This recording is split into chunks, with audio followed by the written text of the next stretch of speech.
Welcome to BizPrac Software. In today's tutorial we're going to be looking at processing credit notes for debtor invoices.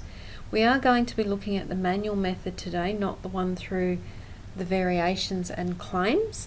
We will just simply look at being able to process these, whether it be a credit note or a refund that needs to be applied. So we're already in our debtors tab, so let's get started by clicking on our invoices.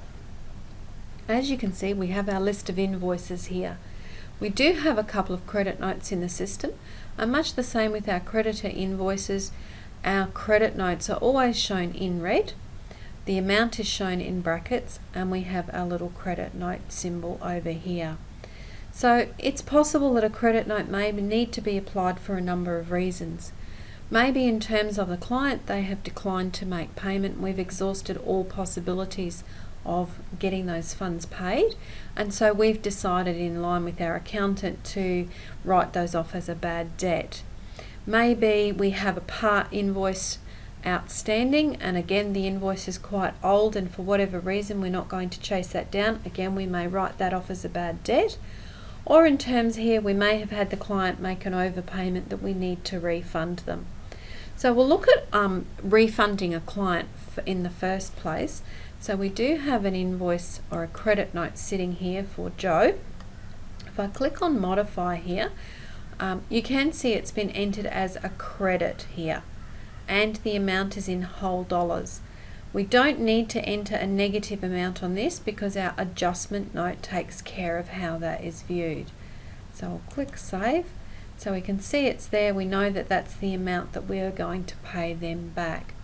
So under the utilities menu, we have create refund for credit note. If we click on that one, as you can see, we do have our details here of the credit note. We have where we want to pay that from. So we're just going to click on our listing here and actually select our check account. It's going to come from our NRB account, and we've got the date here as today's date as that being paid.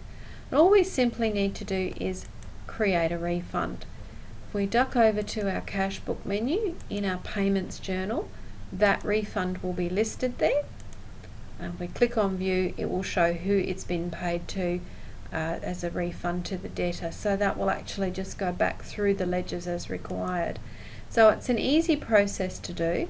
Just don't forget that if it has been assigned to a job, we need to add the job to that credit note.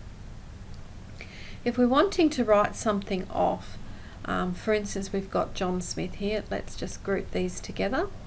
John Smith, we can see there's one invoice in outstanding for quite a period of time, and we're just simply going to write that off. It's too much effort to go and find $500. So if we click view, we're actually able to see how this has been entered. So as you can see, it has been entered as a credit note, but we've actually put it to a bad debt ledger account. So we're able to just cancel that out. So what we'll now do is we'll go to our receipts window in our cash book. We go create receipt from invoices, and we are going to select our debtor. The amount is going to remain at 0 because we're actually just cancelling these invoices out. Our date is today's date, and we're going to put in a brief description. We're just simply balancing the account today. Click OK, and we see highlighted here the two invoices. So what we can do is highlight the credit note first, click pay highlighted, and highlight the top one. So you'll notice down here we do have $500 here in credit. As soon as we click on pay highlighted, our amount or our total here is at 0. And we create the receipt now to just finalize that transaction, and as you can see, it's a 0 balance there. If we now close that, we'll quickly close our invoices and duck back in there.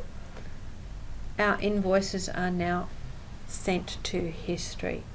So it is quite an easy process if we do that. It is just simply a case of deciding whether or not we're going to actually write that off as a bad debt, or if we're going to refund money to the client. So that's the manual process that we've looked at today. In another tutorial we will look at one with raising a variation and attaching that to a job claim, but that will be in another tutorial for another day. Thank you for joining us at BizPrac Software.